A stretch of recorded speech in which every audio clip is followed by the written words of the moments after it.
কিন্তু আগুনে ঝাঁপ দিতে বলছে, মানে আত্মহত্যা, সহজ বাংলায় আত্মহত্যা করতে বলছে।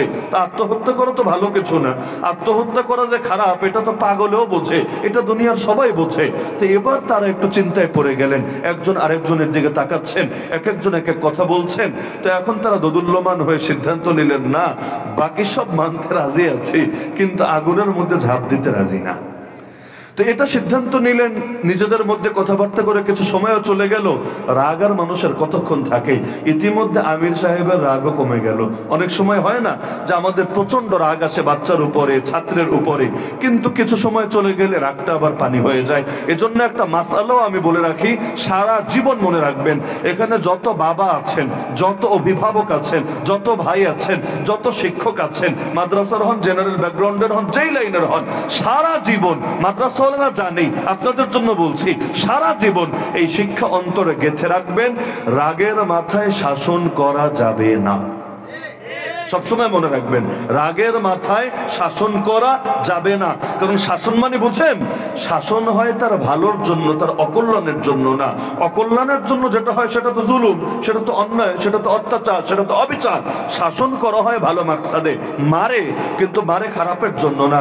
যেমন আল্লাহ আমাদের রোগ ব্যাধি দেন না, আমাদেরকে বিভিন্ন মুসিবতে ফেলেন না, আমরা বিভিন্ন পরীক্ষার মধ্যে দুনিয়াতে পড়ি না। আচ্ছা, আল্লাহ যে এই যে আমাদেরকে বিভিন্ন ভাবে যে আমাদের দ্বারা পরীক্ষা নেন, এর দ্বারা কি আমাদের কল্যাণ হয় না অকল্যাণ হয়? জ্বর হলে আমাদের উপকার হয় না ক্ষতি হয়? আল্লাহ রাসূল সাল্লাল্লাহু আলাইহি ওয়াসাল্লামের শেষ জীবনের কথা, একদিন তিনি তাকে দেখতে গেলেন, সাহাবী আব্দুল্লাহ বিন মাসউদ রাদিয়াল্লাহু আনহু। গিয়ে দেখছেন আল্লাহ নবীর অনেক কষ্ট হচ্ছে, এত পরিমাণ অসুস্থতা যেটা অন্য কাউকে তিনি জীবনে দেখেন নাই, এত বেশি অসুস্থ হয়েছেন। গিয়ে তিনি যখন নবীর কাছে হালতের কথা প্রকাশ করলেন, নবী বললেন, ইন্নী উআকু কামা ইউআকু রাজুলান মিনকুম। তার হাকিকত হলো যে তোমাদের দুইজনের যে কষ্ট হয় অসুস্থ হলে, আমার একার এই পরিমাণ কষ্ট হয়। তো সেই সাহাবী শুনে আব্দুল্লাহ বিন মাসউদ রাদিয়াল্লাহু আনহু জিজ্ঞেস করলেন, কেন হে আল্লাহর রাসূল, এটা কি এজন্য যে আমাদের সওয়াব আর আপনার সওয়াব এক না? আমাদের চাইতে আপনার সওয়াবও দ্বিগুণ, এজন্য আমাদের চাইতে আপনার পরীক্ষাও দ্বিগুণ। আল্লাহ রাসূল বলেন, হ্যাঁ অবশ্যই বিষয়টা এমনই, তবে অসুস্থ হলে আফসোসের কিছু নাই। মা মিন মুসলিমিন ইউসিবুহু আদা মিন মারাদিন আও শাওকা। মুসলমানকে যে বিপদে আক্রান্ত করুক, সেটা রোগী হোক, সেটা পায়ের তলায় একটা কাঁটাই ঢুকুক। মাছ মারতে গেলে পায়ের তলায় বিভিন্ন জিনিস ঢোকে না, এমনকি রাস্তায় হাঁটতে গেলে অনেক সময় কাঁটা বিদ্ধ হয় না। নবী বলে দিয়েছেন, মুসলমানের উপর যেই কষ্টই আসুক, যেই কষ্টই, এমনকি আমাদের বুজুর্গরা বলে গিয়েছেন, মনে করেন ডাইন পকেটে একটা জিনিস রেখেছিলেন, ধরেন মোবাইল রেখেছিলেন ডাইন পকেটে, কিন্তু আপনি হাত ঢুকালেন ভুলে বাম পকেটে, ঢুকানোর পরে আপনি দেখলেন কি এই পকেটে তো নাই, আবার নতুন করে আপনি ডান পকেটে ঢুকালেন। এই যে কষ্টটা হয়েছে না, এটাও তো কষ্ট, যদিও সামান্য, কিন্তু কষ্ট তো। এর বিনিময়ে আল্লাহ বান্দার গুনাহ মাফ করে দেন। এজন্য রোগরে গালি দিতে হয় না। জ্বর হলে অনেকে জ্বরে গালি দেয়, বৃষ্টি হলে বৃষ্টিরে গালি দেয়, আরে রোদ যদি বেশি বেড়ে যায় রোদরে গালি দেয়। কারে গালি দিচ্ছেন? এই গালি মূলত আল্লাহরে দিচ্ছেন। হাদিসে আছে, লা তাসুব্বু দাহরা ফাইন্নাল্লাহা হুয়া দাহরু। যুগরে গালি দিও না, আল্লাহই যুগ, মানে যুগ নিজে নিজে চলে না, আল্লাহই চালায়। তো যদি যুগরে গালি দাও, জামানারে খারাপ বলো, এটা মূলত আল্লাহরই খারাপ বলা হয়। তাহলে বৃষ্টি হলে আল্লাহর কাছে দোয়া করতে পারি, নবীও করেছেন, আল্লাহুম্মা সাইয়্যিবান নাফিআ, আল্লাহ উপকারী বৃষ্টি দেন। আল্লাহুম্মা হাওয়ালাইনা ওয়ালা আলাইনা, আয় আল্লাহ আমাদের আশেপাশে বৃষ্টি দেন, আমাদের উপরে দিয়েন না। যেমন আমি যে মাহফিলে আসলাম না, দেখা যাচ্ছে আগে এখানে আসলাম, এখানেও বৃষ্টি নাই, মাঝখানে এত বৃষ্টি, গাড়ি চালানোর উপায় নেই। রাস্তায় যে স্পিড ব্রেকার যেগুলো আছে, বিট বলেন যেগুলোরে, আপনারা ঠাস ঠাস করে কয়টা বিট যে গাড়িতে মেরেছে হিসাব নাই। কেন? এত বৃষ্টি, রাস্তায় দেখাই যাচ্ছে না বিট কোথায়, কিন্তু ওদিকেও বৃষ্টি নেই, এদিকেও বৃষ্টি নেই। কার রহমত? আরে কার রহমত? আলহামদুলিল্লাহ, গত সপ্তাহখানেক ধরে শুকরিয়া আদায় করে শেষ করতে পারছি না। অধিকাংশ জায়গায় এমন দেখতে পাচ্ছি, গোপালগঞ্জ গেলাম একই পরিস্থিতি, এদিকেও বৃষ্টি ওদিকেও বৃষ্টি, মাঝখানে আল্লাহ তাআলা কয়েক কিলো জায়গা রেখেছেন খালি। নড়াইল গেলাম এক এলাকায়, এমন বৃষ্টি। আমি বললাম, ফোন দাও ভাই, মাহফিল হবে না শেষ। বললো, হুজুর আমাদের তো কোনো বৃষ্টি নেই, জলদি আসেন। গেলাম, ওদিকে শুনতে পাচ্ছি চারদিকে বৃষ্টি, আল্লাহ হেফাজত করেছেন। তো এটা নবীর একটা দোয়া, আল্লাহুম্মা হাওয়ালাইনা ওয়ালা আলাইনা। যদি কখনো মাহফিলের মধ্যেও দেখেন বৃষ্টি শুরু হয়েছে, হাউকাউ চিৎকার চেঁচামেচি না করে এই দোয়াটা পড়বেন, আল্লাহুম্মা। সবাই বলেন আমার সাথে, আল্লাহুম্মা। আল্লাহুম্মা অর্থ, হে আল্লাহ, হাওয়ালাইনা, হাওয়ালাইনা, হাওয়ালাইনা মানে আমাদের আশপাশে দেন, ওয়ালা আলাইনা, ওয়ালা আলাইনা, ওয়ালা আলাইনা, আমাদের উপরে দিয়েন না। নবীর দোয়া। তো আল্লাহ রাসূল সাল্লাল্লাহু আলাইহি ওয়াসাল্লাম এই জাতীয় দোয়া করেছেন। তো দোয়া করা যাবে, সমস্যার কিছু নাই। গালি দেওয়া যাবে না। গালি দেওয়া যাবে? গালি দেওয়া যাবে। তো রাসূলের যদি কষ্ট হয়, উম্মতের কষ্ট হবে না। আচ্ছা, এই কষ্ট দিচ্ছেন কে? তো আল্লাহ দিচ্ছে কি বান্দার ক্ষতির জন্য না বান্দার ভালোর জন্য? যেমন কোরআন বলছে, আরে শোনো, ওয়ালা নুযিকান্নাহুম মিনাল আযাবিল আদনা দুনাল আযাবিল আকবার, আমি আল্লাহ জাহান্নামের আযাবের আগে দুনিয়াতে ছোট ছোট শাস্তি দেই মাঝে মাঝে, ছোট ছোট আযাব দেই মাঝে মাঝে। কেন? বান্দার ক্ষতির জন্য না, বরং লাআল্লাহুম ইয়ারজিউন, যাতে বান্দা ফিরে আসে আমার কাছে। কারণ মুসিবতে পড়লে দিল একটু নরম হয়, হয় না? তখন কিন্তু মানুষ আল্লাহরে ডাকে, একটু আল্লাহর দিকে নিজের অন্তরটা ধাবিত হয়। আমাদের ধরেন যারা দীর্ঘকাল ক্ষমতায় ছিল, ক্ষমতায় আসার আগে কি পরিমাণ আল্লাহ বিল্লাহ করতো, যে নির্বাচনী ওয়াদার মধ্যেই বলেছিল ক্ষমতায় আসলে মদিনা সনদে দেশ চালাবে। বলে নাই? বলে নাই? মসজিদের মধ্যে তখন প্রথম কাতারে 2-4 জন নতুন মুসল্লি বাড়ে নাই, যারা সারা বছর নামাজ পড়ে না কিন্তু নির্বাচনের আগে ঠিকই নামাজ পড়তো, সারা বছর ওয়াজ মাহফিলে আসে না, নির্বাচনের আগে একেবারে এই মঞ্চের মধ্যে বসে বসে বয়ান শুনতো। হতো নাকি হতো না? আরে হতো নাকি হতো না? তো এখন বিপদে পড়লে মানুষের দিল নরম হয়, এটা স্বাভাবিক। আল্লাহ তাআলা বিভিন্ন সময় সামান্য পাকড়াও করেন, করে আল্লাহ দেখতে চান বান্দা ফিরে আসে কিনা, বান্দা তওবা করে কিনা। অনেকে ফিরে আসে আলহামদুলিল্লাহ, কিন্তু কিছু মানুষ এমন যারা ফেরে না। এমন মানুষ আমি দেখেছি আগে সারা জীবন গুনাহের পথে ছিল, মা মারা গিয়েছে, পাক্কা নামাজি পাক্কা দিনদার হয়েছে, সারা জীবন বদমাইশি করেছে, তো নিজের বাচ্চাকে নিজের হাতে কবর দিয়েছে, পুরো জিন্দেগি চেঞ্জ হয়েছে, আল্লাহওয়ালা হয়ে গিয়েছে। এক একজন এক এক ভাবে পরিবর্তন হয়। আমার একটা ব্যক্তিগত পর্যবেক্ষণ আছে, আপনাদের ভালো নাও লাগতে পারে, এই এলাকার লোককে কোন দল করেন না করেন আমি জানিও না, কিন্তু যা বলার বলে ফেলি, ভালো লাগলেও কিছু করার নেই, মন্দ লাগলেও কিছু করার নাই। এই যে ক্ষমতাসীন সরকার এতদিন দেশ চালিয়েছে, পরবর্তীতে নেত্রী হেলিকপ্টারে চড়েও দেশ ছেড়ে পালিয়েছে, এরা 2001 সালে একবার পতন ঘটেছিল না? 1996 থেকে 2001 পর্যন্ত শাসন করেছিল, মনে থাকার কথা আপনাদের। আমার একটা ব্যক্তিগত পর্যবেক্ষণ হলো 2001 সালে রব্বুল আলামিন তাদেরকে একটা হলুদ কার্ড দেখিয়েছিল। কেন? কারণ 1999 এবং 2000 সালে শাইখুল হাদিস সাহেবের সাথে, শাইখুল হাদিস বলতে গোটা বাংলাদেশটাকে এক নামে চেনে, এই মাওলানা মামুনুল হক সাহেব এবং মাহফুজুল হক সাহেবেরও পিতা আল্লামা আজিজুল হক রহমাতুল্লাহ আলাইহি, তার সামনে বেয়াদবি করেছে, তাকে নিয়ে কারাগারে ভরেছে। মুফতি আমিনী, তাকে তো আপনারা ভালো মতোই চেনার কথা, মুফতি আমিন রহমাতুল্লাহ আলাইহির সামনে বেয়াদবি করেছে, তাকে নিয়ে কারাগারে ভরে রেখেছে। মুফতি ইজহার হারুনিসা সাহেবের পিতা, তার সাথে পর্যন্ত বেয়াদবি করেছে, জেলে ভরে রেখেছে। এরকম একজন দুজন না, বহু অজস্র অগণিত আলেমকে কারাগারে ভরেছে, তাদের সামনে বেয়াদবি করেছে। এই আলেম ওলামার বদদোয়া লেগে আল্লাহ রাব্বুল আলামিন প্রথমবার ফাউল করেছে, চূড়ান্ত অ্যাকশন না, আল্লাহ একটা হলুদ কার্ড দিয়ে দিয়েছে যে কয়েক বছর ক্ষমতার বাইরে থাক, তবু অন্তত আলেম ওলামার কদর করতে শেখ, দ্বীনের কদর করতে শেখ, তবু অন্তত এই সমস্ত ভণ্ডামি আর শয়তানি ছাড়তে শেখ। আল্লাহ রাব্বুল আলামিন দ্বিতীয় সুযোগ দিলেন। দ্বিতীয় সুযোগ পাওয়ার পর দরকার ছিল অন্তত এই লাইনে মানুষ হবে, অন্তত এই শয়তানিটা না করবে, কিন্তু দেখা গেল আগের পথেই হাঁটলো। আবারও নাস্তিকদেরকে ঠিকই কোলে তুলে পালতে শুরু করলো, হিন্দুত্ববাদীদেরকে মাথায় তুলে নাচতে শুরু করলো, বেদাতিগুলোরে পর্যন্ত ঠিকমতো জেলাপি খাওয়াতে থাকলো। আর হকপন্থী ওলামায়ে কেরামের শানে একই না, শুধু তার চাইতে হাজার গুণ বেশি জুলুম আর নির্যাতন শুরু করে দিল।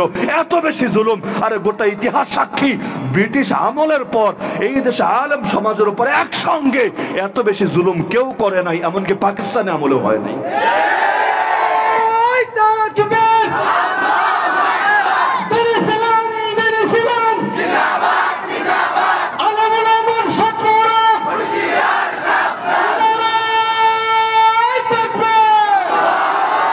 তো এই বেয়াদবির কারণে রব্বুল আলামিন দ্বিতীয়বার পাকড়াও করলেন, তবে এবার আর হলুদ কার্ড দেখালেন না, হলুদ কার্ড আগেই শেষ, এবার লাল কার্ড দেখিয়ে বিদায় করে দিলেন। এবং আমার দিল বলে ভবিষ্যৎবাণী করছি না, আমার দিল বলে এই ডাইনি বুড়ি আর জীবনও ক্ষমতা স্বাদ আস্বাদন করতে পারবে না ইনশাআল্লাহ। বরঞ্চ এই দুঃখ নিয়েই ওরে দুনিয়া থেকে যেতে হবে। মরার সময়ও সারা জীবন যেমন খালি সব কথা বলে উন্নয়ন উন্নয়ন উন্নয়ন উন্নয়ন উন্নয়ন এই জিকির করেছে, মরার সময় হয়তো ক্ষমতা ক্ষমতা ক্ষমতা ক্ষমতা ক্ষমতা বলতে বলতে শেষ নিঃশ্বাস ত্যাগ করবে, আল্লাহ ভালো জানে। তো যদি আসতে চায়ও আসতে দেওয়া হবে না ইনশাআল্লাহ। তাহলে এটা আগেই বলেছে, আমার ব্যক্তিগত পর্যবেক্ষণ কে কোন দল করেন তাও জানি না, ভালো লাগুক খারাপ লাগুক, কিন্তু আমার ধারণা মাস্টারমাইন্ড টাস্টারমাইন্ড বিষয় না, মূল বিষয় আল্লাহর পাকড়াও, আল্লাহর গজব, আল্লাহর আযাব। আরে আল্লাহ যারে ধরে এমন ধরে মানুষ ওর নাম শুনলে এরপর থুতু পর্যন্ত ছড়ে। অপরদিকে আলেম ওলামার এত ডুবাতে চেয়েছে, আল্লাহ উল্টা এত উঠিয়ে দিয়েছেন, এত উঠিয়ে দিয়েছেন। এখন কিসের নায়ক নায়িকার গায়ক গায়িকা, এক একজন আলেমের নাম শুনলে লক্ষ লক্ষ মানুষ এক নজর দেখার জন্য ছুটে আসে। ওরা বিরানি দিয়ে মোটরসাইকেলের তেল দিয়ে লোক জমা করতে পারে না। শাহবাগে নাস্তিকরা ডাক দেখ একেবারে বিরানি সহ প্যাকেজের অফার করুক, দেখেন কয়টা লোক যায়। আর বাংলাদেশে এখন ধরেন 10 জন শ্রেষ্ঠ আলেম এক জায়গায় একত্রিত হয়ে জাতিকে ডাক দেখ, এরপর দেখেন লোক কয়টা যায়। আরে মিডিয়া যদি না থাকতো, খালি হলুদ মিডিয়া গুলো যদি না থাকতো, এই দেশে নাস্তিক বেঈমানকে কুত্তাও স্মরণ করতো না। কিন্তু একটা অস্ত্র হাতে আছে, তো এটা দিয়ে নিজেদেরকে সবসময় টপে দেখায়। হুজুররা লক্ষ লোক নিয়ে যদি সমাবেশ করে, এটা পত্রিকায় আসবে না। ওরা 10 জন নিয়ে যদি এক জায়গায় দাঁড়ায়, এটা পত্রিকায় চলে আসবে। এই বাংলার জমিনে অধিকাংশ মানুষের মতামতকে পর্যন্ত এখন গালি দেওয়া হচ্ছে। গণতন্ত্রের সবক শুনিয়েছে এতদিন, গণতন্ত্র মানে নাকি জনগণের শাসন, অর্থাৎ অধিকাংশ মানুষের ক্ষমতা। আমি আল্লাহর কসম করে বলতে পারবো, এই দেশের অধিকাংশ মানুষ সমকামিতা চায় না। এই দেশের অধিকাংশ মানুষ ছেলেতে ছেলেতে মেয়েতে মেয়েতে নোংরামি শয়তানি এই ঘৃণ্য কাজ, যেই কাজের কারণে লূত নবীর জাতিকে আল্লাহ বরবাদ করেছেন, চায় না। যার কারণে এই যে শিক্ষা কমিশনের মধ্যে 3টা শয়তান ঢুকিয়েছিল যারা সমকামিতার দালাল। আরে পাপ করা যেমন পাপ, পাপের দালালি করা আরো বড় পাপ। নবী লূত আলাইহিস সালামের বউরে আল্লাহ ধ্বংস করেছেন, খালি জাতি না, নবীর বউরে আল্লাহ গজব দিয়ে ধ্বংস করেছেন। কেন? এই বউয়ের পাপ কি? সে কি সমকামী ছিল? কেউ জীবনে প্রমাণ দেখাতে পারবেন না যে নারী সমকামী ছিল। ওই সময় নারীদের মধ্যে সমকামিতার এই প্রথাই তৈরি হয় নাই, বরঞ্চ পুরুষগুলো সমকামী ছিল, আর নবীর বউ হয়েও সে তাদের দালালি করত। তাদের কাছে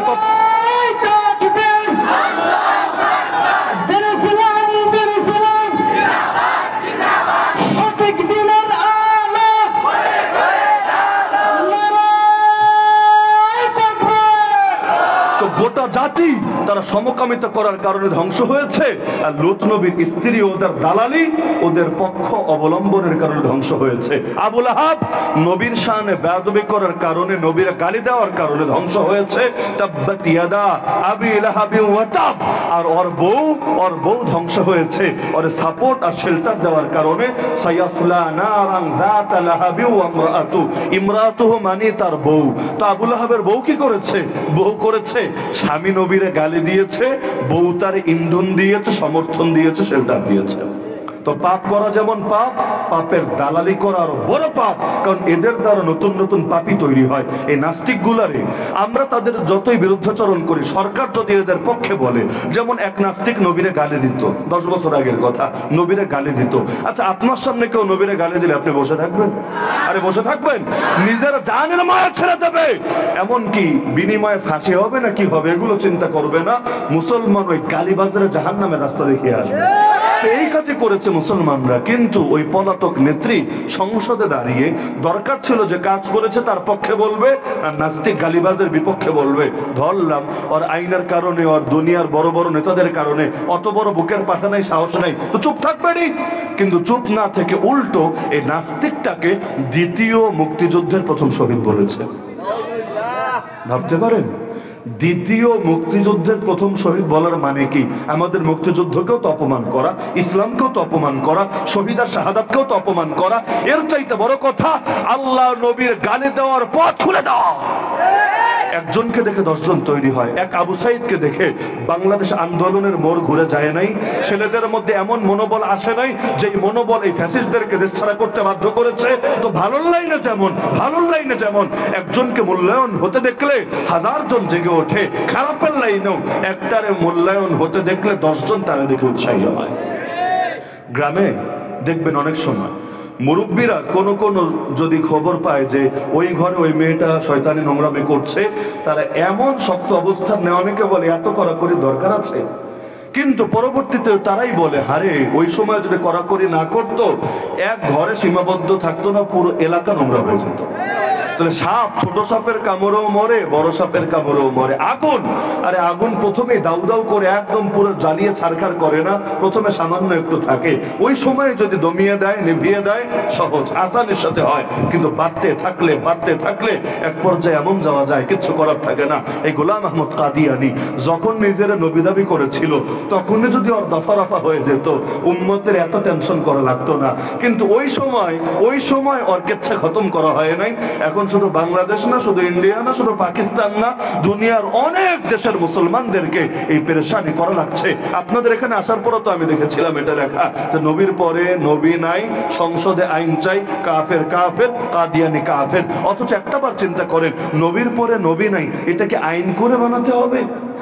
এটাকে নতুন করে আইন করার কোন বিষয়? আরে আল্লাহ আইন করার পর আবার কিসের নতুন আইন? রাসূল আইন করার পর আবার কিসের নতুন আইন? কিন্তু চিন্তা করেন সমাজ কতটা পচে গেলে, ফিতনা কত বেশি ছড়িয়ে গেলে, এই রকম একটা অকাট্য কথার পক্ষেও নতুন করে আইনের দাবি তুলতে হয়। আরে কিসের সরকার তুমি? কাদিয়ানি কাফের ঘোষণা করবো, তুমি এই দাবি আমি কেন জানাবো?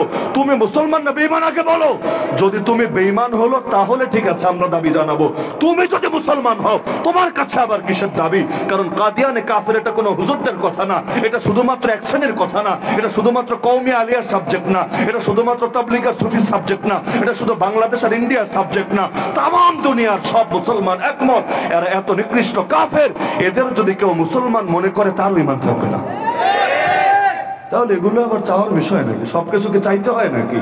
কিন্তু দুঃখের বিষয়, বড় দুঃখের বিষয়। তো এখন মনে করেন এই সমকামিতার পক্ষে যে তিনটা লোক অবস্থান নিল, এরা নাকি বাচ্চা কাচ্চার বই লিখবে। ভালো কথা।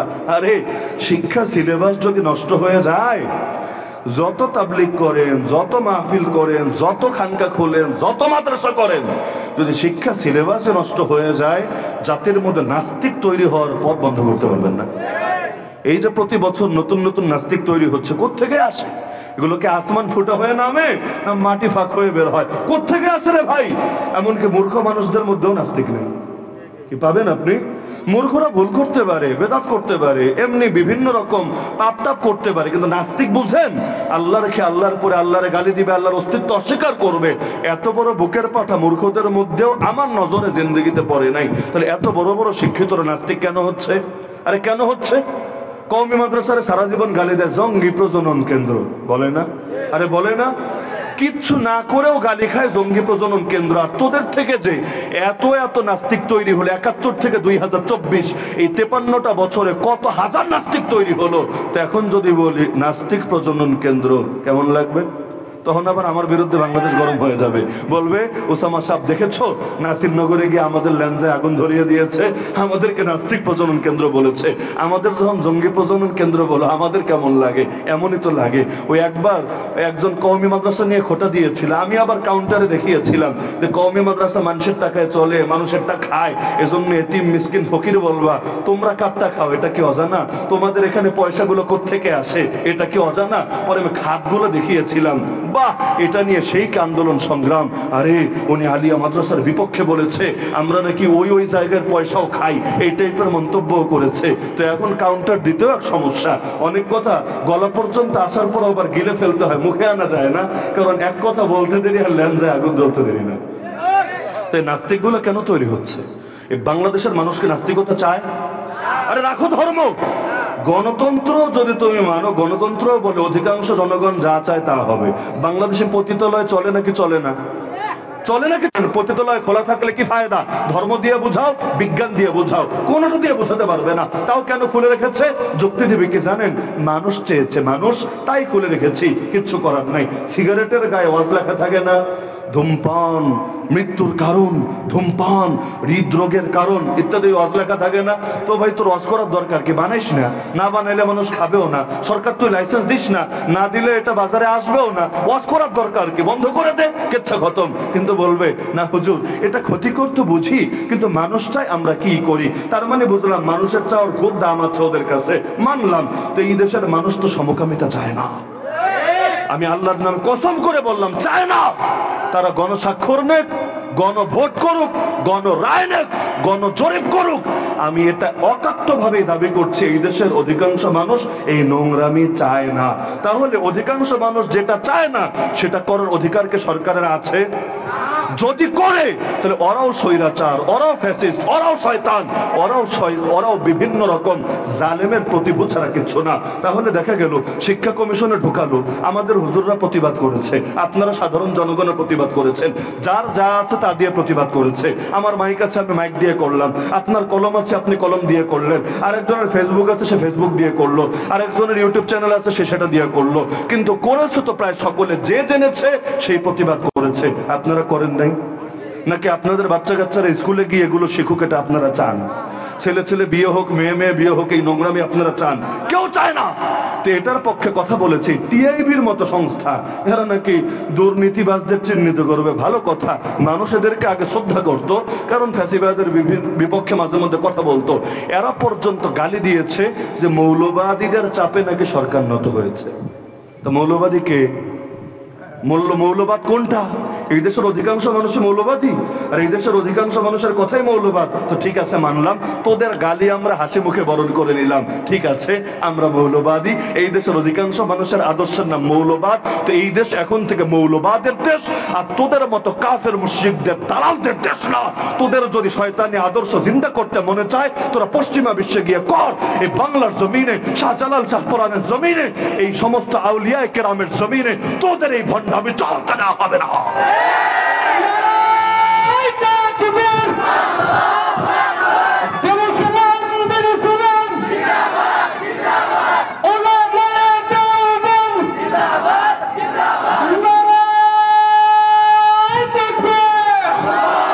যে যত বড় ব্যক্তি হোক, কিন্তু অন্যায়ের বেলায় আমরা কাউকে ছাড় দেওয়ার শিক্ষা পাই নাই। মনে করেন মশা নমরুদকে ধ্বংস করেছিল, ইতিহাস তো সবাই জানেন। কেমন মশা? সুস্থ মশাও কিন্তু না। কেমন মশা? ল্যাংড়া মশা, প্রতিবন্ধী মশা। এই ল্যাংড়া মশা কিন্তু নমরুদকে ধ্বংস করেছে। নমরুদ যে ধ্বংস হয়েছে থেকে আমরা খুশি না? আপনারা খুশি না? সবাই খুশি। আল্লাহর হাজার বার শুকরিয়া, আলহামদুলিল্লাহ সুম্মা আলহামদুলিল্লাহ। আল্লাহ, তুমি জাতির পিতা ইব্রাহিম আলাইহিস সালামের দুশমন নমরুদকে ধ্বংস করেছো, একটা ল্যাংড়া মশা দিয়ে ওরা দুনিয়া থেকে বিদায় করেছো, আলহামদুলিল্লাহ। কিন্তু এর মানে কি এটা যে এখন মশার প্রেমে পড়তে হবে? এর মানে কি এটা যে এখন আশেকে মশা হিসাবে নিজেদেরকে পরিচয় দিতে হবে? মশা, তুমি একটা ভালো কাজ করছো, ঠিক আছে, তোমার ভালো কাজরে ভালো বললাম, কোনো আপত্তি নাই। কিন্তু তাই বলে তুমি আমার নেতা হয়ে যাও নাই, তুমি আমার প্রেমিক হয়ে যাও নাই, আরে তুমি আমার মাসুক হয়ে যাও নাই, তুমি আমার মাহবুব হয়ে যাও নাই। তো তুমি আন্দোলন করেছো, ফ্যাসিবাদ উৎখাত করেছো, হাজারবার শুকরিয়া, আল্লাহরও শুকরিয়া, তোমারও শুকরিয়া। কিন্তু তাই বলে তুমি আবার নাস্তিকতা চাপাতে চাইবা, তুমি আবার সমকামিতা চাপাতে চাইবা, তুমি এলজিবিটি কেও বাস্তবায়ন করতে চাইবা, তুমি এই দেশের মুসলমানের আদর্শরে মৌলবাদ বলে কটাক্ষ করবা, আর আমরা বসে বসে ললিপপ খাবো। এত বড় ছাড় দেওয়ার মতো দারুণ আমাদের নাই। আমরা তোমাদেরকে মশার মতো মনে করি, আমরা তোমাদেরকে পাখির মতো মনে করি। পাখি এসে আব্রাহার হস্তি বাহিনীকে ধ্বংস করেছে, আলহামদুলিল্লাহ সুম্মা আলহামদুলিল্লাহ। তাই বলে কি পাখির লোকে প্রেম করতে হবে?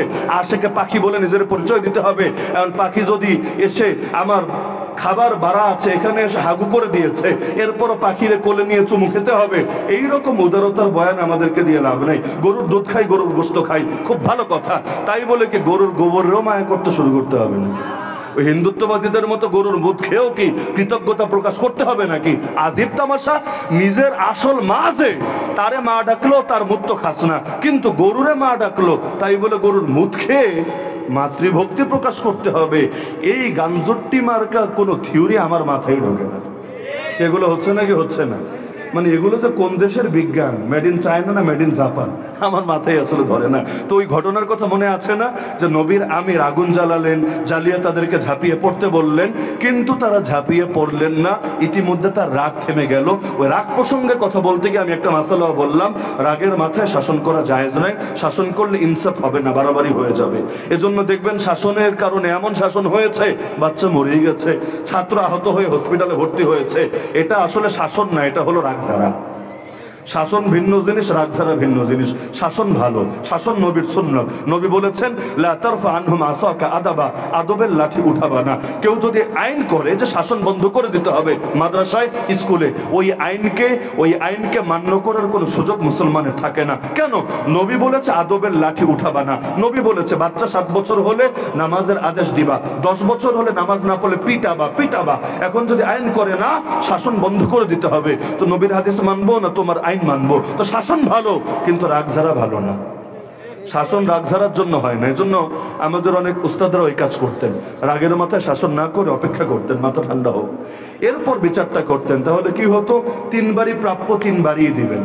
কিন্তু রাগের মাথায় যদি দেওয়া শুরু করে, দেখা যাবে 3টার জায়গায় 30টা দেওয়া হয়ে গেছে, হাতে মায়ের শুরু করতে করতে পিঠে মাথায় পর্যন্ত মায়ের পড়ে গিয়েছে। এজন্য রাগের মাথায় করা যাবে না। তো সেই আমির, তার রাগও ঠান্ডা হয়ে গেল। তিনি বললেন ঠিক আছে রে, তোদের ঝাঁপ দেওয়া লাগবে না, আগুন নিভা। তো বাহিনী মদিনায় ফিরে আসলো। আসার পর রাসূলকে কারগুজারি শোনালো, ইয়া রাসূলুল্লাহ, ইয়া হাবিবাল্লাহ, আমাদের আমির তেমন আদেশ করেছিল, কেউ ঝাঁপিয়েও পড়তে চেয়েছিল, তবে আমাদের অনেকের খটকা লেগেছে, তাই আমরা আগুনে ঝাঁপ দেই নাই। কারণ আত্মহত্যা তো জায়েজ না, জায়েজ, তা আত্মহত্যা করাটা আমাদের বিবেকে ধরছিল না। আল্লাহ নবী শোনার পরে, বুখারীর হাদিস, নবী বলেছিলেন যদি আগুনে ঝাঁপ দিতা কোনোদিন আর বের হতে পারতা না। মানে কি জান্নাতে যেতা না জাহান্নামে যেতা? আগুন কি জান্নাতে পাওয়া যাবে? জান্নাতে কি আগুন জ্বলবে? চিন্তা করেন না, যারা বিড়ি খায় সিগারেট খায়, কিরে হুজুর এটা কি শোনাইলেন, জান্নাতে আগুন পাওয়া যাবে না, তাহলে বিড়ি জ্বলবে কিভাবে? খেয়ে পেরেশানি পড়ছেন নাকি আপনারা? আগুনের জায়গা জান্নাত না, আগুনের জায়গা কোনটা? জাহান্নাম। নবী বলেছেন যদি ওরা আগুনে ঝাঁপ দিত, মানে আত্মহত্যা করত, ওরা ডাইরেক্ট রব্বুল আলামিনের জাহান্নামে গিয়ে পড়তো। কি বুঝলেন এখান থেকে? নবী আমির বানিয়েছে, নবী আমিরকে মানতে বলেছে, এটাও জানিয়েছে আমির মানা মানে নবী মানা, নবী মানা মানে খোদা মানা, আর আমির না মানা মানে নবীকে না মানা, আর নবীকে না মানা মানে খোদাকে না মানা। ওই নবী বলছে আগুনে ঝাঁপ দিলে কোনোদিন বের হতে পারতো না। কিছু বুঝে আসছে? কিছু বুঝে আসছে? মানে হলো সৃষ্টির আনুগত্য চলবে ততক্ষণ, স্রষ্টার আদেশের সঙ্গে সাংঘর্ষিক হবে না যতক্ষণ। সৃষ্টির আনুগত্য চলবে ততক্ষণ, স্রষ্টার আদেশের সঙ্গে সাংঘর্ষিক হবে না যতক্ষণ আমার নেতা, আমার নেত্রী, আমার বাবা অথবা কোন নারীর স্বামী যেই হোক না কেন, সে যদি এমন কোন আদেশ দেয় যে আদেশ আল্লাহর আদেশের বিপরীত, মানা যাবে। আরে মানা যাবে? মনে করেন আপনি পুলিশে চাকরি করেন, ভালো কথা, পুলিশে চাকরি করেন, আপনার অফিসার আপনাকে আদেশ দিয়েছে তাওহীদ জনতার বুকে গুলি চালাতে হবে, নিরীহ ছাত্রদেরকে জানে মেরে ফেলতে হবে, এরপর লাশ পুড়িয়ে ছাই করে দিতে হবে, অথবা আলেম ওলামাকে হাতে হাত করা লাগিয়ে রিমান্ডে নিয়ে নির্মম নির্যাতন করতে হবে, আপনার স্যার বলেছে, না মানলে আপনার ঝামেলাও হতে পারে। এমনকি সেটা ধীরে ধীরে ধীরে চাকরি ছুটে যাওয়ারও কারণ হতে পারে। আপনি জানেন আল্লাহর নির্দেশ হলো সম্পূর্ণ এর বিপরীত, এরপরও আল্লাহটা না মেনে অফিসারেরটা মানলেন, মানে এই ক্ষেত্রে আল্লাহকে মাবুদ না মেনে বান্দারই মাবুদ বানিয়ে ফেললেন। জিনিসটা এত সহজ কোনো বিষয় না। নবী জানিয়েছেন লা তাআতা লিমাখলুকিন ফি মাসিয়াতিল খালিক, স্রষ্টার অবাধ্যতায় সৃষ্টির কোন আনুগত্য চলে না। আল্লাহ কোরআনে বলেন আফারাআইতা মান ইত্তাখাযা ইলাহাহু হাওয়া, হে নবী আপনি কি তাদেরকে দেখেছেন যারা নফসকে মাবুদ বানিয়েছে? নফসকে মাবুদ বানানোর মানে কি? আল্লাহ বলে একটা, নফস বলে আরেকটা। আল্লাহটা শোনে না, নফসেরটা শোনে, নফসের পূজা করে, তার মানে আল্লাহরে মাবুদ মানে নাই, নফসের মাবুদ মেনেছে। আল্লাহ বলেন লা তা'বুদুশ শাইতান, শয়তানরে মাবুদ বানাবা না, শয়তানের ইবাদত করবা না। মানে কি? যে আল্লাহ বললেন একটা, শয়তান বলল আরেকটা, এখন শয়তানেরটাই শুনলো, শয়তানের ইবাদত কেমনে করবে? শয়তানকে মূর্তি নাকি? শয়তানকে মূর্তি নাকি যে মূর্তির সামনে গিয়ে প্রণাম দেবে, মূর্তির সামনে গিয়ে পূজা দেবে, মূর্তিরে গিয়ে সেজদা দেবে? তো শয়তানের ইবাদত কিভাবে হবে? যে যার বিধান মান্য করে, যে যার বিধান মান্য করে সে মূলত তারে মাবুদ মানে। পুরো আলোচনা থেকে কি মেসেজ বের হয়ে আসলো? মেসেজ বের হয়ে আসলো নিরঙ্কুশ আনুগত্য একমাত্র আল্লাহর জন্য প্রযোজ্য, আর বাকি যতজনের আনুগত্য হয় সেটা হলো আল্লাহর আনুগত্যকে ঠিক রেখে। যদি কারো আনুগত্য করতে গিয়ে আল্লাহর আনুগত্য ছুটে যায়, সেটা জিন্দগিতেও করা যাবে না। এই কথা বুঝলে আমি এবার একটা রহস্য বলি। বাংলাদেশে বহুত পীরের দরবার এমন আছে, এখানে সূচনা লগ্নে যারা কাজ শুরু করেছিলেন তারা ভালো ছিলেন, তারা মানুষকে ইমানের দাওয়াত, আমলের দাওয়াত, তাওহীদের দাওয়াত, সুন্নতের দাওয়াত দিতেন। তাদের দ্বারা হাজার হাজার লাখ লাখ মানুষ হয়তো কালেমা পড়ে মুসলমান হয়েছে। কিন্তু সময়ের ব্যবধানে দেখা যাচ্ছে কয়েক প্রজন্ম অতিবাহিত হওয়ার পর এখন সেখানে মানুষ মানুষের সেজদা করে, এখন সেখানে মানে ওই যে কি বলে গাঞ্জা পর্যন্ত সেবন করে, গান বাজনা করে, অবাধে ফ্রি মিক্সিং করে, সব রকম ভণ্ডামি আর শয়তানি চলতে থাকে। এমন হয় নাকি? হয় না? যেমন ধরেন শাহপুরান শাহজালাল রাহিমাহুল্লাহ রাহমাতুন ওয়াসিআ, আল্লাহর এই বুজুর্গরা কত বড় কোরবানি করেছেন আমাদের জন্য দাওয়াত আর জিহাদের নিয়তে। শুধু দাওয়াত না, দাওয়াত এবং জিহাদের নিয়তে কোন দেশ থেকে কোন দেশে চলে এসেছেন, সুবহানাল্লাহ। আমরা তো এক জেলা ছেড়ে আর এক জেলায় যেতে রাজি না। বাস্তবতা যে দাওয়াতের নিয়তে এক জেলা ছেড়ে আর এক জেলায় যেতে রাজি না। আরে ভাই, কষ্ট লাগে বড়। বাংলাদেশে আলেম কম না, এমন গ্রামও আছে ঘরে ঘরে আলেম আছে। আমি বানিয়ে বলছি এগুলো। পার্বত্য অঞ্চলে যান, দেখেন কয়জন আলেম খুঁজে পান। উত্তরবঙ্গে যান, দেখেন কয়জন আলেম খুঁজে পান। ঘরে ঘরে খ্রিস্টান মিশনারিরা খ্রিস্টান বানাচ্ছে, কাদিয়ানিরা কাদিয়ানি বানাচ্ছে, হিজবুত তৌহিদরা ওদের হিজবুত তৌহিদের কর্মী বানাচ্ছে। এই যে মানুষের ঈমান পয়সা দিয়ে অথবা তাদেরকে ব্রেইন ওয়াশ করে করে কিনে নিচ্ছে, এর দায় কার? এর দায় আমারও, এর দায় আপনারও। আল্লাহ যাদেরকে হক বোঝার যোগ্যতা দিয়েছেন সবার। কেন?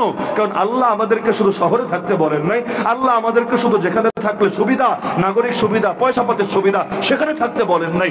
যেই দেশে ঘরে ঘরে আলেম পাওয়া যায় এমন এলাকাও আছে, ওই দেশে জেলার পর জেলা খুঁজে আলেম পাওয়া যায় না এমন জায়গাও আছে। এগুলো কি দুঃখের বিষয় না? এগুলো কি দুঃখের বিষয় না? নবীর সাহাবীরা খালি মক্কা মদিনায় যদি বসে থাকতেন না, আর তাবিরাও একই কাজ যদি করতে থাকতেন, এই বাংলাদেশে বসে মুসলমান হওয়া লাগতো না। এখন প্রত্যেকের নামের সঙ্গে থাকতো ভট্টাচার্য, না হলে অমুক রায়, না হলে তমুক, এই টাইপের বিভিন্ন নাম, এগুলোই চলতো। কারণ আমরা আমাদের পূর্বপুরুষের ইতিহাস পড়লে দেখবেন 7 পুরুষ, 8 পুরুষ, 10 পুরুষ, এর আগে যান দেখেন কয়জন মুসলমান খুঁজে পান। বেশিরভাগ মানুষই আমরা এমন যে আমরা আসলে নও-মুসলিমের সন্তান। নও-মুসলিম মানে কি? হয়তো আমার 5ম পুরুষ, না হলে 8ম পুরুষ, না হলে 10তম পুরুষ, তারা মুসলমান হয়েছে। কেমনে মুসলমান হয়েছে? কেউ না কেউ তার দেশ ছেড়ে দাওয়াত নিয়ে এসেছে বলেই তো মুসলমান হয়েছে। নাকি আমার নবীর পরে আর কোন নবী এসেছে? বাংলাদেশের জন্য আলাদা কোন নবী আল্লাহ পাঠিয়েছেন? এই দাওয়াতের বদৌলতেই তো হয়েছে। এই দাওয়াতের লাইনে আমরা গাফলতি করছি বলেই এখন ভণ্ডরা চান্স পাচ্ছে। বাংলাদেশে বেদাত চলে কোন এলাকায় জানেন? যেখানে বড় বড় কওমি মাদ্রাসা আছে, যেখানে আলেম ওলামারা দাওয়াতের ফিল্ড অ্যাক্টিভ, ওখানে বেদাত খুঁজে পাবেন না।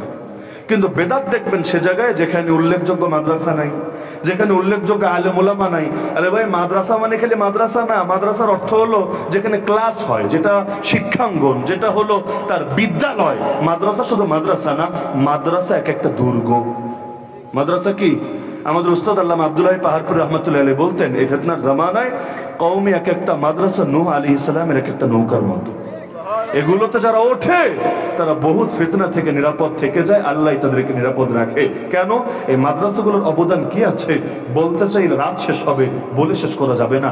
আজকে আপনি একটা নওজোয়ান ছেলে, হয়তো তার ভেতরে আবেগ এসেছে, দিনের জন্য কোনো একটা কাজ করেছে, কালেমার পতাকা উড়িয়েছে, অবশ্যই এটা সাধুবাদ পাওয়ার যোগ্য। হাজারবার তাকে থ্যাংক ইউ বলেন, কোনো সমস্যা নাই, জাযাকাল্লাহ বলেন, দোয়া করেন, আলহামদুলিল্লাহ, আমরাও খুশি। কিন্তু এর পক্ষে বলতে গিয়ে মাদ্রাসারে খাটো করে দিয়েন না। এখনো যে এই দেশে নাস্তিকরা জিন্দা হতে পারে নাই, এখনো চারদিকে হিন্দুদের ভিড়ে, মুশরিকদের ভিড়ে এই দেশটি মুসলমানের দেশ রয়েছে। না হলে দেখেন ওদিকে পাকিস্তান মুসলমান ভরা, এদিকে বাংলাদেশ মুসলমান ভরা, মাঝখানে ভারতের কিছু কিছু জায়গায় প্রচুর মুসলমান, বাকি তো ছড়ানো ছিটানো। তো চারদিকে এত হিন্দুর ভিড়ে এত মুসলমান আসলো কেমনে? এখনো বাংলাদেশের অনেক এলাকার নাম হিন্দুয়ানি নাম। কেন? আপনাদের জেলার নাম কি? জেলার নাম কি? বিভিন্ন জায়গায় থানার নাম, গ্রামের নাম, ইউনিয়নের নাম হিন্দুয়ানি নাম। হিন্দুয়ানি নাম কি মুসলমান রেখেছে? আরে মুসলমান রেখেছে। তার মানে আগে হিন্দুরাই সংখ্যাগরিষ্ঠ ছিল, এদের হাতে ক্ষমতা ছিল। এই চিত্র কিভাবে পাল্টে গেল? আলহামদুলিল্লাহ, আলহামদুলিল্লাহ, আমরা কনফিডেন্স নিয়ে বলতে পারি অতীতে এই মুজাহিদিন ওলিদের বরকতে, আর এরপরে এই সমস্ত মাদ্রাসার বরকতে। এই মাদ্রাসাগুলো যে সৈনিক তৈরি করেছে তারাই তো অন্যান্য ফিল্ডে খেদমত করেছে। দাওয়াতের ফিল্ড বলবেন, এই তাবলিগ জামাত পুরোটাকে কওমি মাদ্রাসার কাছে কৃতজ্ঞ না? ইলিয়াস রহমতুল্লাহ আলীকে কওমি মাদ্রাসার সন্তান না? জিহাদের ময়দানে যারা আছে এই মোল্লা ওমর কি কওমি মাদ্রাসার ছাত্র না? এই তালেবানকে কওমি মাদ্রাসা থেকে পড়া এবং কওমি মাদ্রাসা থেকে ফারিক মুক্তিযোদ্ধা না? কোন জায়গায় কওমি মাদ্রাসার অবদান দেখাতে পারবেন না? রাজনীতি, অর্থনীতি, জ্ঞান, প্রতিটা ক্ষেত্রে এই মাদ্রাসাগুলো এক একটা শুধু প্রতিষ্ঠান না, এক একটা শুধু বিদ্যালয় না, এক একটা শুধু ক্লাসরুম না, বরং তো দিন রক্ষার এক একটা দুর্গ। এজন্য আমরা এমন এলাকায় যদি যাই যেখানে ভালো মাদ্রাসা নেই, আমরা এই দাওয়াতটা দেই। আল্লাহর ওয়াস্তে বছরে একদিন মাহফিল করায় শেষ করেন না, মাদ্রাসা মজবুত করেন, মাদ্রাসাকে দুর্গ বানান। ইনশাআল্লাহ এখান থেকে যে আলো তৈরি হবে, বাতিল এমনি দূর হবে। দেখেন না ব্রাহ্মণবাড়িয়া শহরে ঢুকলেও বেদাতীদের কি পরিণতি হয়। ঢোকার সাহস তো করেই না, বিভিন্ন উল্টাপাল্টা ব্যানার লাগিয়ে। কারণ এখন তো আর ওই পলাতক নেত্রীর যে পদ আছে, ওই পদ দিয়ে বেজ বানিয়ে বুকে লাগালে আর ওই মার্কা নিয়ে মাহফিলের মধ্যে গান গাইলেই তো আর মানুষ পক্ষে বলবে না, উল্টা দৌড়ানি দিবে। এখন তার ওবায়দুল মুক্তাদিররাও পাবে না যে তার ল্যাঞ্জা ধরে কোনো সুবিধা আদায়ের চেষ্টা করবে। ওই দিন তো ফুরিয়ে গিয়েছে, এই দিন দিন নয়, আরো দিন আছে। এখন যদি ভিন্ন কোনো ব্যানার টানার দিয়ে সুবিধা অর্জন করা যায়, কিন্তু ব্রাহ্মণবাড়িয়ার মানুষ কি এত বোকা যে এদেরকে এসে একটা বুঝ দিয়ে তুমি চলে যাবা? এজন্য শহরে ঢুকতে দেরি। যদিও আমরা এটা মব জাস্টিস চাই না, আমরা চাই না যে মানুষের বিচারক হয়ে যায়, চাই না। কিন্তু এখন যদি ছেলে পেলে আবেগে কিছু ঘটায় ফেলে কি বা করার থাকে? অথচ এটা তো তোমাদেরই হাতের কামাই ছিল। কে বলেছিল ফ্যাসিবাদের দালালি করতে? কে বলেছিল ক্ষমতাশীলদের পা চাটতে? কে বলেছিল নিজের জেলাপি ঠিক রাখার জন্য আলেম ওলামার বিরুদ্ধে ফতোয়াবাজি করতে? যাদের বিরুদ্ধে ফতোয়াবাজি করেছে আল্লাহ তাদেরকে তো ঠিকই উঠিয়ে দিয়েছেন। এই শায়েখ আহমদুল্লাহর বিরুদ্ধে এত প্রোপাগান্ডা করেছিল, কিন্তু আল্লাহ তাআলা তারে কোন মাকামে নিয়ে পৌঁছে দিয়েছেন। মাদারিসে কওমিয়ার বিরুদ্ধে কত ষড়যন্ত্র করেছিল, আল্লাহ মাদারিসে কওমিয়াকে কি ইজ্জত সম্মান দিয়েছেন, কিন্তু ওদের বিনিময়ে কি জুটেছে? আমরা জেলে গিয়েছি, টিটকারি মেরেছে। এগুলো নাকি ওদের ওলিয়া উলিয়ার বদদোয়া। কেন? কারণ ব্যাখ্যা তো আর দেয় নাই। ব্যাখ্যা দিলে এমন দিত, ওদের এতকাল যে 2 নম্বরই ব্যবসা করেছে ওলি নাম লাগিয়ে, এগুলোতে আমাদের কারণে ব্যবসায় ভাটা পড়ছে, এজন্য মনে হয় বদদোয়া লেগেছে। ভালো কথা, তো ঠিক আছে, তোমাদের বদদোয়ার ফসল তো এখন দেখতে পাচ্ছ। মামুনুল হক সাহেবের এক একটা মাহফিল দেখো, আরো যত মাজলুম ওলামায়ে কেরাম জেল খেটে এসেছে, এক একটা প্রোগ্রাম দেখো, আর তোমরা রাস্তায় হাঁটতে গেলেও যে দৌড়ানি খাও এই হালতটা দেখো, এরপর বোঝো কার উপর কার বদদোয়া লেগেছে। দালালি করে কি আর সারা জীবন টেকা যায় রে ভাই? সারা জীবন টেকা যায়? তো বলছিলাম নিরঙ্কুশ আনুগত্য কার? আল্লাহ। তাহলে অনেক দরবার এক সময় ভালো ছিল, পরে খারাপ কেন হলো? কারণ তারা আল্লাহকে মাবুদ না বানিয়ে পীরই মাবুদ বানিয়ে ফেলেছিল। কিভাবে? পীর মারা গিয়েছে, মনে করেন ভালো ছিল, এরপর যে আসলো সেও মনে করেন ভালো ছিল, 3 নম্বরে যেটা আসলো এটা মনে করেন পুরাই নাটঢিলা ছিল। মানে ওর এলেমও নাই, ওর আমলও নাই, ওর কিচ্ছু নাই, কিন্তু ওর একটা যোগ্যতা আছে, সাহেবজাদা। সাহেবজাদা কোঠা, এটাও একটা কোঠা, ওই মুক্তিযোদ্ধা কোঠার মতো সাহেবজাদা কোঠা। মানে কি? অমুক বাপের সন্তান, এটাই তার সবচাইতে বড় যোগ্যতা। এখন এক পীরের মুরিদ থাকতে পারে কয়েক লাখ, কিন্তু মরার পর গদ্দিনেশিন হবে তার পোলা। কেন রে ভাই? এই লাখের মধ্যে তোমার পোলার চাইতে কেউ কি যোগ্য নাই? ইসলাম কি পোলা দিয়া চলে?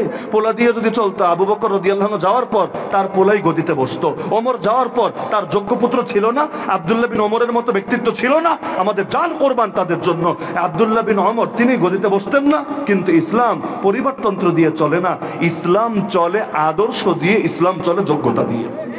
এরকম মূর্খদেরকে বসিয়েছেন, তার নিজের তো পুঁজি নাই, এখন বলে আমার বাপরে সেজদা দে, বাপ কবর থেকে তোরে তাওয়াজ্জু দিবে, সন্তান হচ্ছে না বাপের কাছে গিয়া চা, আমার বাপে তোরে কবর থেকে সন্তান দিয়ে দিবে।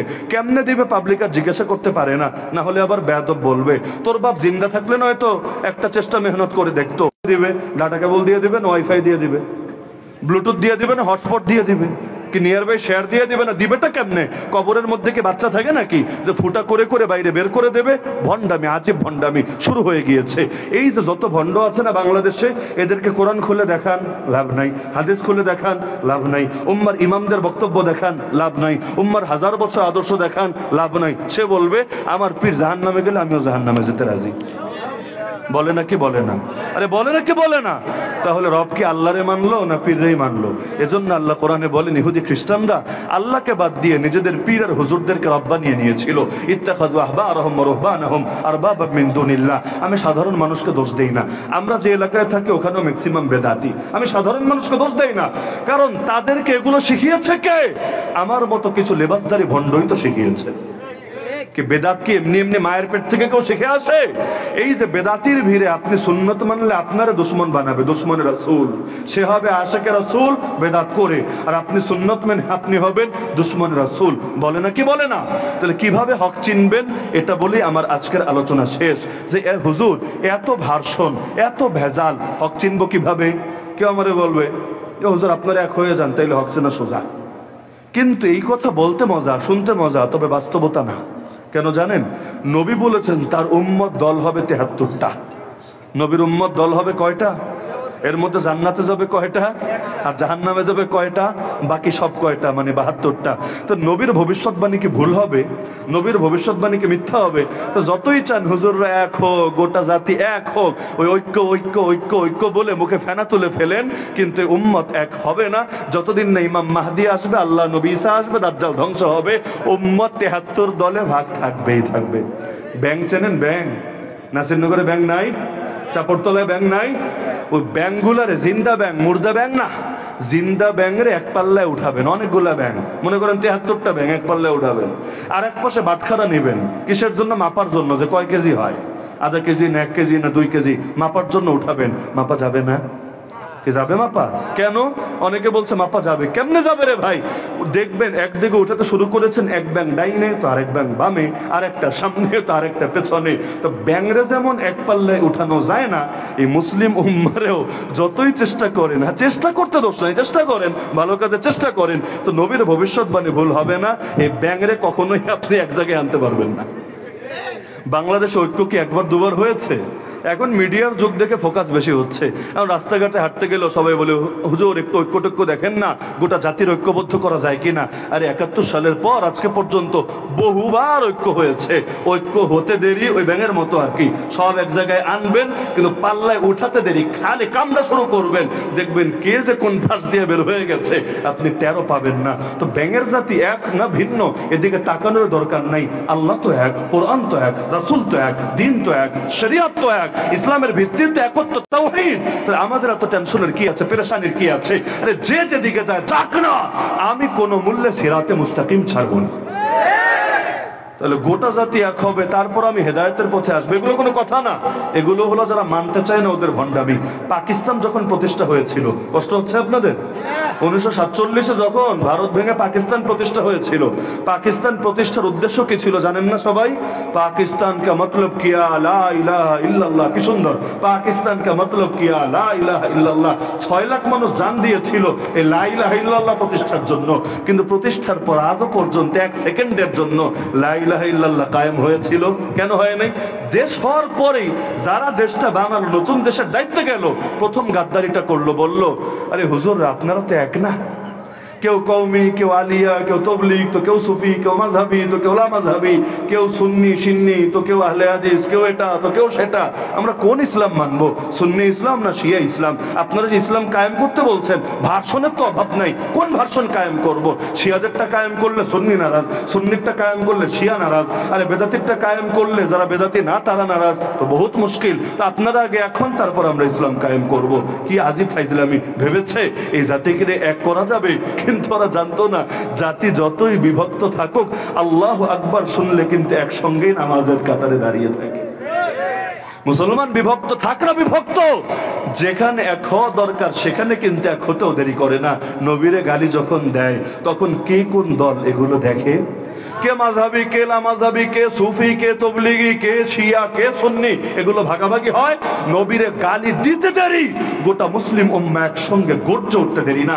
কিছু কিছু বিষয় এমন আছে যেখানে মুসলমান আপোষ করতে পারে না, তো সব দলের হুজুররা একসঙ্গে বসে ফরম্যাট একটা দাঁড় করে ফেললো, দাঁড় করে বললো এই যে আমাদের সংবিধান, এই যে আমাদের ইসলামের রূপরেখা, ব্যাস এটা কায়েম করো। এখানে সব দলের সাইন আছে, কারণ রাষ্ট্র চলতে যে আদর্শ লাগে এটা আমারও যা আপনারও তা, এখানে ভেদাভেদের কোনো সুযোগ নাই। কিসের মাযহাবি আর লামাযহাবি, আলিয়া আর কওমিয়া, এখানে সবাই এক।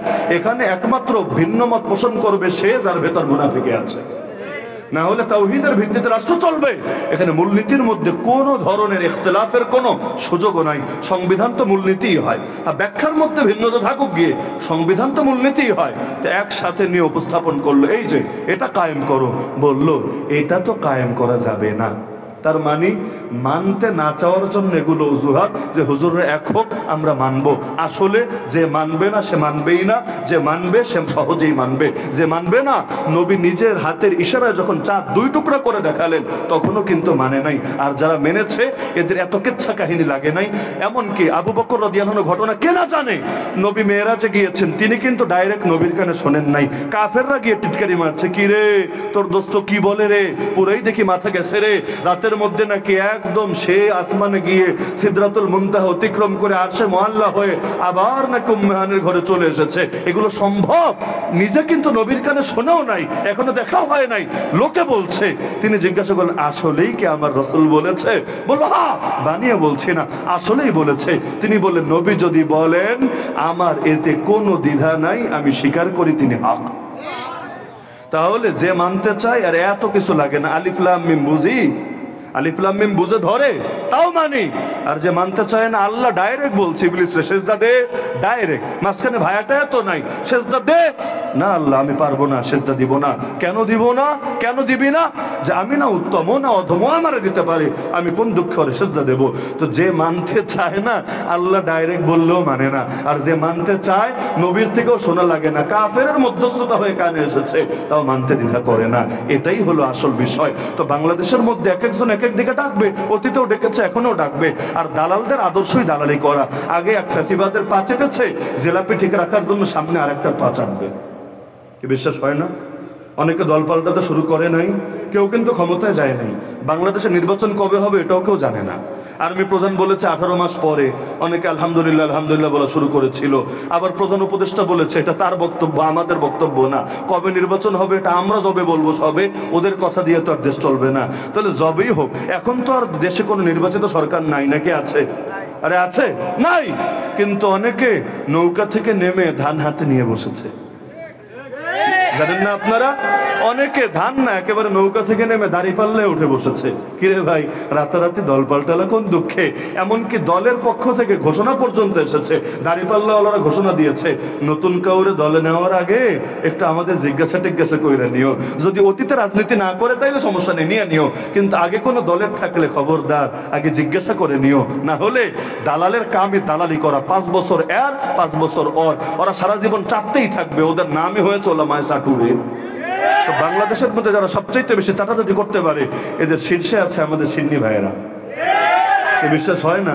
এগুলো তো এখন মিডিয়ার যুগ। আগের যুগ হলে নয়তো যুক্তি তর্ক দিয়ে বোঝানো লাগতো। মিডিয়ার যুগ সবার জানা আছে, আগেও দালালি করেছে, আগামী দিনেও করবে। তো কে কোন দিকে আছে, কার সুবিধা কত বেশি, কার পেট কত বড়, কার সাইজ কত লম্বা, আরে কার গায়ে জামা কত বেশি, অথবা কার দলে মুরিদ কত বেশি, এগুলো দিয়ে হক চেনা যাবে না।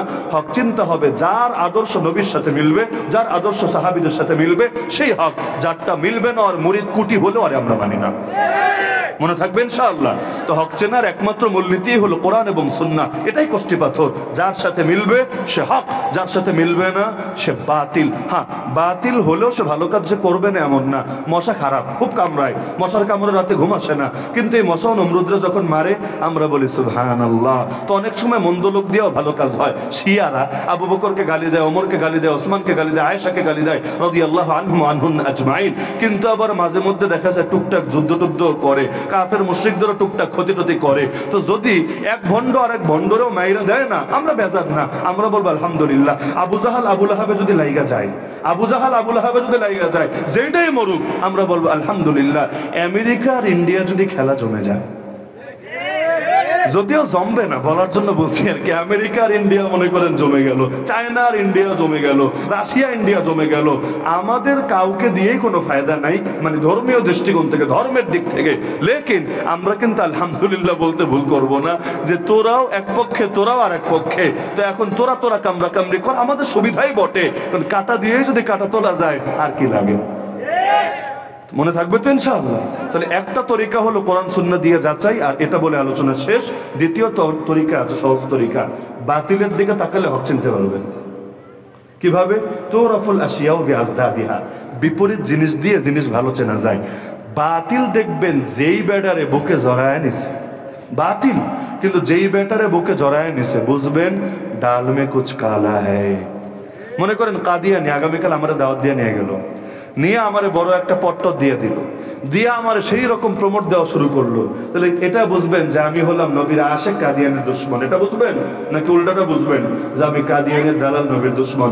তাহলে মনে করেন এই আমেরিকা বলেন, এই ইন্ডিয়া বলেন, এই নরেন্দ্র মোদীজি বলেন, এই বিজেপি RSS এর মতো মহান সংগঠনের নাম বলেন, এই টাইপের যারা আছে, এরা যদি কাউরে বুকে জড়ায় নেয়, খুব বোঝা যাবে না সে হক। কাদিয়ানীদের হেড অফিস হইল লন্ডনে। কাদিয়ানির বিরুদ্ধে কেন বয়ান করে? এজন্য অনেক হুজুর ভিসা পর্যন্ত পায় না, তারা ঢুকতে পারে না ইংল্যান্ডের মধ্যে। কেন? কারণ তাদের হেড অফিস খুলে রেখেছে তারা লন্ডন শরীফের মধ্যে। তাহলে কি বুঝবেন এখান থেকে যে ওরা হক না, ওরা ভণ্ড? বাতিলের চোখের দিকে তাকাবেন। আবু জাহাল কারে মহব্বত করে, আবু লাহাব কারে মহব্বত করে? কারণ মুমিনদেরকে তারা মহব্বত করতে পারে না, তারা মুনাফিকদেরকে মহব্বত করে। তাহলে বাতিলের চোখে তাকালেও হক চেনা যায় নাকি যায় না? তো নাস্তিক সাহাবাগীরাও যদি কারো পক্ষ নেয়, কষ্ট পাবেন, কেউ কিছু করার নেই। নাস্তিক শাহবাগীরাও যদি কারো পক্ষে নেয়, কাউকে বুকে জড়ায় নেয়, ট্রাম্পও যদি দাওয়াত দিয়ে তাকে হোয়াইট হাউসে নিয়ে একসঙ্গে ব্রেকফাস্ট করে, জাতিসংঘেও তাকে বক্তব্য দিতে দেয়, পোপ ফ্রান্সিসের সঙ্গে কয়েকবার সাক্ষাৎ করে, পোপ যখন বাংলাদেশে এসেছিল তখন এক স্ট্রিটে দাঁড়িয়ে একসঙ্গে প্রার্থনা করেছে, একসঙ্গে প্রার্থনা। একজন ডেকেছে আল্লাহরে, আরেকজন গডরে, আরেকজন ভগবানরে, যেটা লাগে আর কি। একজন না একজন তো শুনবে, আল্লাহ না শুনলে ভগবান, না শুনলে গড, এই টাইপের একটা ধারণা। নাউযুবিল্লাহি মিন যালিক। এই শয়তানি যারা করেছে, এমনকি আলেম হয়ে আলেমের ফাঁসি চেয়েছে, অথচ সেও জানে যার ফাঁসি চাচ্ছে সে নির্দোষ, সে এই অপরাধ করে নাই। তার ফাঁসি চাওয়া মানে হলো অন্যায়ের পক্ষে সহযোগিতা করা। এমনকি জিহাদের বিপক্ষে এমন স্পষ্ট ফতোয়া দিয়েছে, এটা বোঝার জন্য PhD করা লাগে না। এই নব্য ক্রুসেডাররা যেই ফতোয়াকে কলিজা দিয়ে গ্রহণ করে নিয়েছে, এটা থেকেই বুঝে আসে। আমরা যখন রিমান্ডে ওখানে গিয়ে পর্যন্ত দেখেছি আমাদের অফিসার যারা আমাদের ইনভেস্টিগেশন করেছে, তাদের র্যাকের মধ্যে কয়েকজন মার্কা মারা লোকের কিতাব আছে, এর মধ্যে তার কিতাবও আছে। এমনকি তার প্রতিষ্ঠানের লোক নিয়ে অনেককে মোটিভেট করতে চেয়েছে রিমান্ডের মধ্যে, তাদেরকে নিয়ে জিজ্ঞাসাবাদের সময় ওই লোকগুলোর হাজির করেছে যে আপনারা যে জিহাদের কথা বলেন এগুলো ভুয়া, যে খেলাফতের কথা বলেন এগুলো ভুয়া, এগুলো আসলে হাকিকি ইসলাম না। তাদেরকে দিয়ে বোঝানোর চেষ্টা করেছে। এত এত দলিল সামনে আসার পরও তার একে মাথায় তুলে রাখতে হবে না তারে লাল কার্ড দেখাতে হবে? তো হক চিনতে চাইলে বাতিলের চোখের দিকে তাকাবেন, আচ্ছা মতো হক চিনতে পারবেন। মনে থাকবে তো ইনশাআল্লাহ? মনে থাকবে তো ইনশাআল্লাহ? আল্লাহ আমাদের সবাইকে হক চেনার তৌফিক দান করুন। আল্লাহ আমাদের সবাইকে আল্লাহর আনুগত্যেই নিয়োজিত থাকার তৌফিক দান করুন। আল্লাহকে বাদ দিয়ে বান্দার রব মানা থেকে